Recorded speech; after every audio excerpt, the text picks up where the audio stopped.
Hello, welcome to this episode's Women Making Big Sales. Today we're going to be talking about your sales success plan. I love having a plan. I'm an organizer. I like to plan. I like to have my to-do list and the task list. So I love to have that plan so that I can break them down into individual tasks and I can focus on completing my task one at a time. So whenever I do things, that is the first thing I do. I start planning. So when it comes to sales, I've got to have my sales plan as well. So I call it the sales success plan. There are 5 stages for me every time when I have to get into an industry, a new industry or a new target audience, a group of target audience. I always start with a plan. And I try to keep my plan as easy as possible because I think that if we try to complicate too much, then we get into this analysis paralysis. For me, sales is always about creating the sales momentum. So you got to get things done as soon as possible so that you can start taking action because that is how you're going to get the result and start having that data and start analyzing your data and get better. So I want to keep my plan as simple as possible. Ideally, I want to have plans that I can constantly I remember it and it become really easy for me to analyze whenever I'm trying to figure out what to with the next step. And also a plan is also an opportunity or a tool for me to unblock whenever I feel stuck, and a tool for me to brainstorm. So whenever I feel challenges or if I feel stuck in my sales, I look back to my plan and I ask myself, what should I focus on? Which part of this sales success plan should I focus on?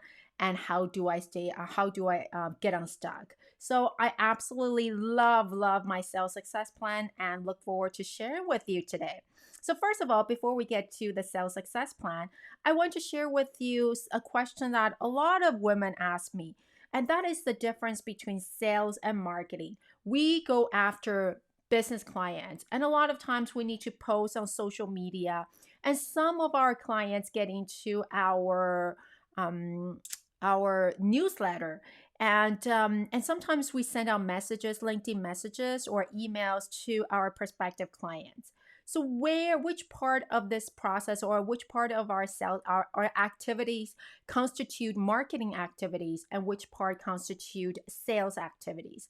So first of all, I want to encourage you to kind of imagine yourself planning a Christmas party, a dinner party, birthday party, just planning a party. So the first thing you might do when you're planning a party and trying to invite people to join your party is to call up people you know, people that would love this party, and invite them to this party. So when you call people up and start having that one-on-one conversation, that is the sales part. But you might want to expand the reach and let more people know about it. So you might post the event on maybe a Facebook group you belong to or on your social media page and tell people that, hey, if you want to join, just click here and then I'll send you the information. You know that it's a message that comes from you and that expands to many people. So that is your marketing activities. When people, for example, if you post something, if you put something on your website and ask people to download, and they will have to enter their email to download something, to download your freebies, and they belong to your newsletters. The newsletters you send out, these are the marketing messages and marketing activities. And normally when we send out to, if we have one-on-one conversation with our prospective clients, either on LinkedIn or through emails, that would be the sales activities. Sales become especially important when you're going after decision makers, corporate clients, business clients. Because a lot of times the business clients, a lot of founders, VPs, and CEOs or directors, they don't go out there and start leaving their company emails and try to get freebies. Because, first of all, they probably have a team of people supporting them. So they don't really need to download a freebie to get that checklist and things like that. So they might not be as open giving out their business emails to get that freebie. And a lot of times, sometimes when they give out their emails, they don't often give out their business emails. They might give out their personal emails. So that is where sales become really important. Sales becomes important when you have to reach out to your prospective clients one-on-one and have that personal conversation. And plus, oftentimes when you sell to business clients, you're going after 5-6 figure deals. So today we're going to be really focusing on the sales part, and that is that one-on-one conversation with your prospective clients. We're going to put aside our marketing part, and I really look forward to talking to you about my marketing, some marketing strategies to going after business clients in the future. But today we are going to be focusing on the sales part. So for me, there are five stages to selling to corporate clients. So the first stage is build the list. You want to build list. And I love using the word list because I am a planner and I want to have a clear idea how many people I've reached out. So when I build lists, that means that I want to be clear in terms of who I'm going after, especially when it comes to going after business clients. Building the list is the foundation of your sales plan. Think about this. If you're reaching out to people that have an urgent need you can solve, naturally, when you start sending out the messages, they are going to respond to your messages. So, building a good list, a list of prospective clients that have challenges you can solve, a list of prospective clients that would be open to getting messages from you, you are building a foundation to a successful sales plan. So whenever you're thinking about building the list, please start thinking about, who your target clients are and focus on the industry. The industry that can really help you stand out, and an industry that have, again, urgent challenges that you can solve. The better the list, the more successful your entire sales plan or sales campaign is going to be. So that would be my first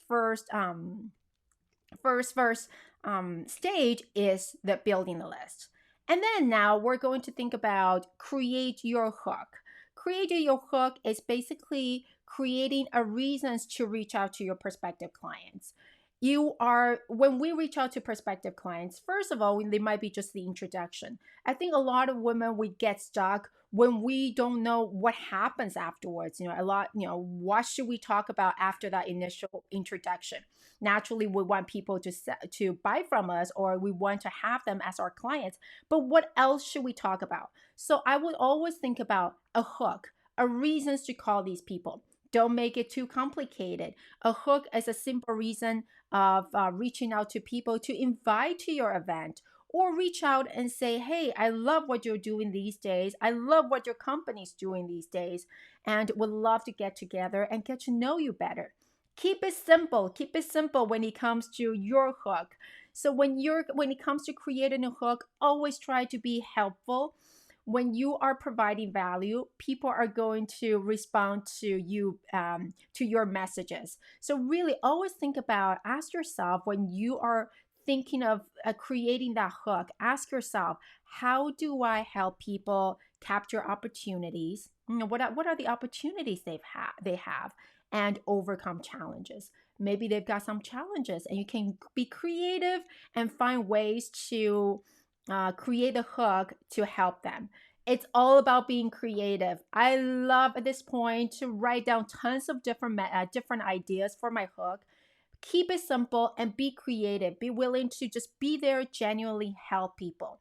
It's about that attitude of always be helpful. If you focus on helping people, people are going to respond to you.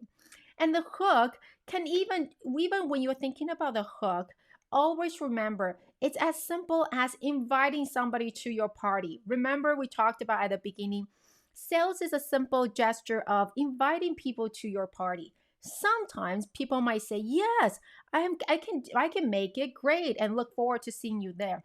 And sometimes they might say, well, the timing is not great, but maybe next time. That's it. That's it about sales. So always be ready to invite people to your party and be helpful. So that's stage number two. We've got the building list. So we have a group of people we want to help, we want to support. The second thing is we create your hook, create the reasons why you're reaching out to people. The third stage is create messages. It's about creating personalized messages that feels real, that feels authentic, that feels like you. When you show part of yourself, then people are going to feel more open to you.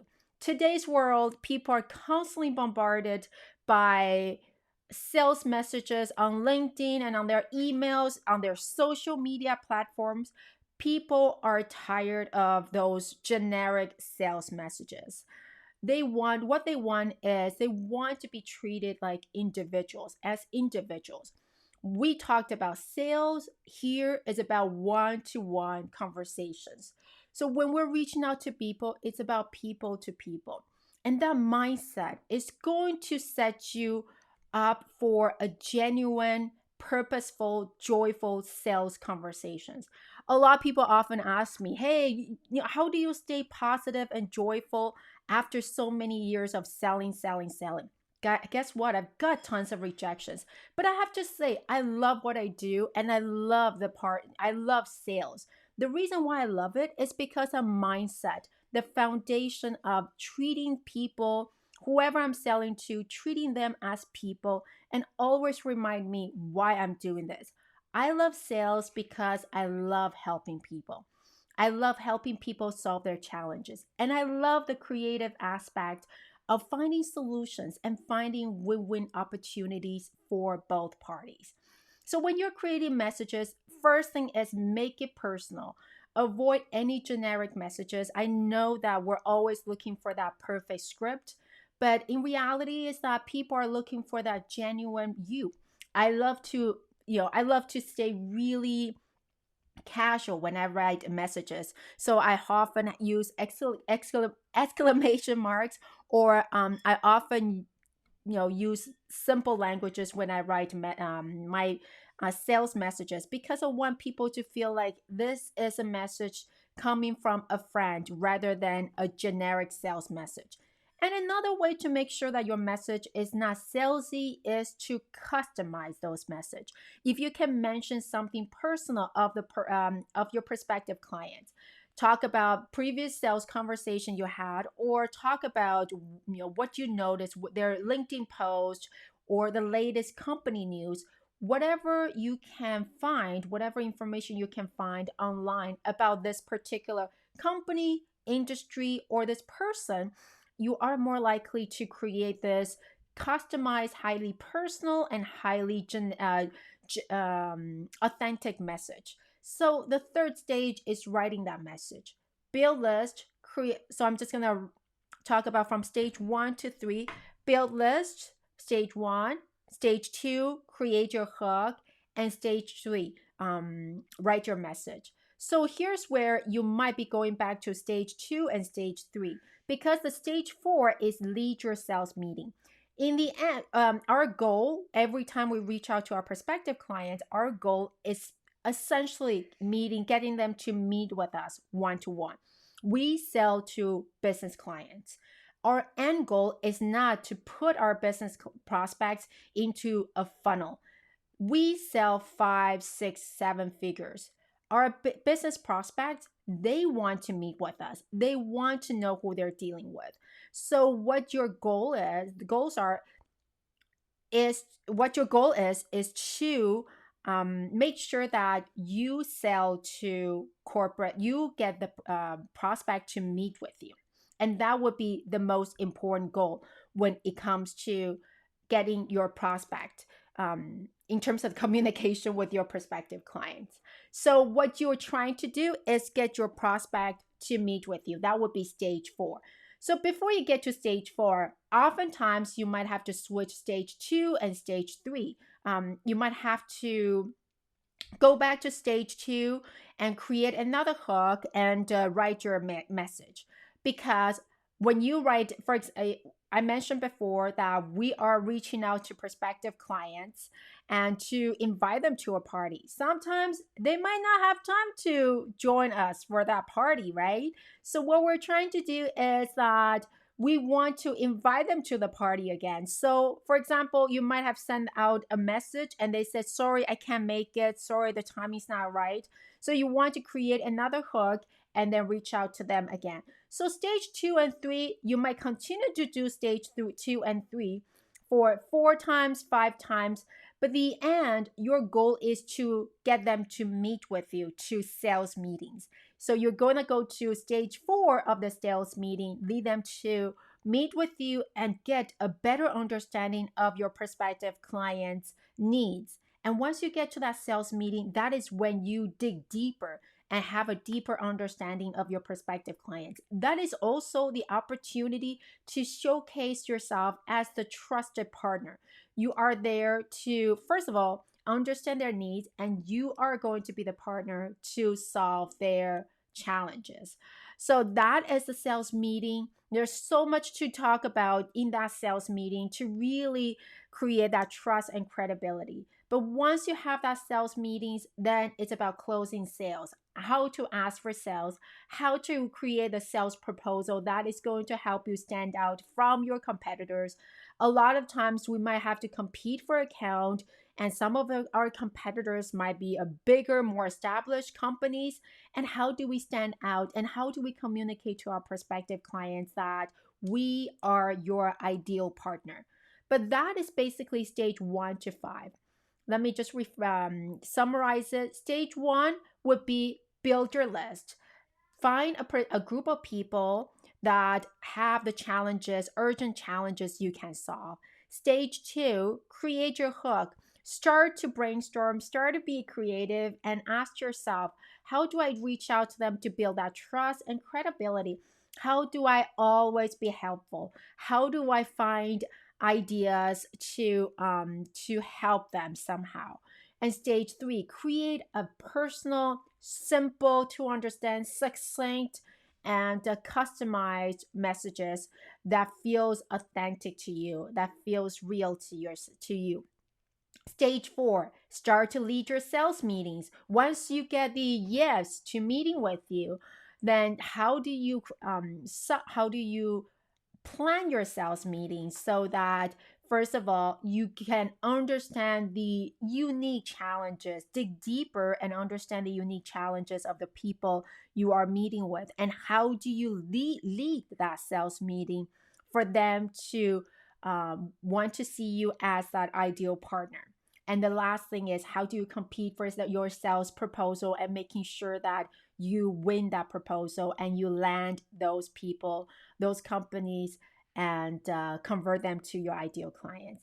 That's it. These are the 5 steps to your 5 steps to successful your sales success plan. What do you think? Where are you right now in terms of your sales success plan? So here's the action step for you.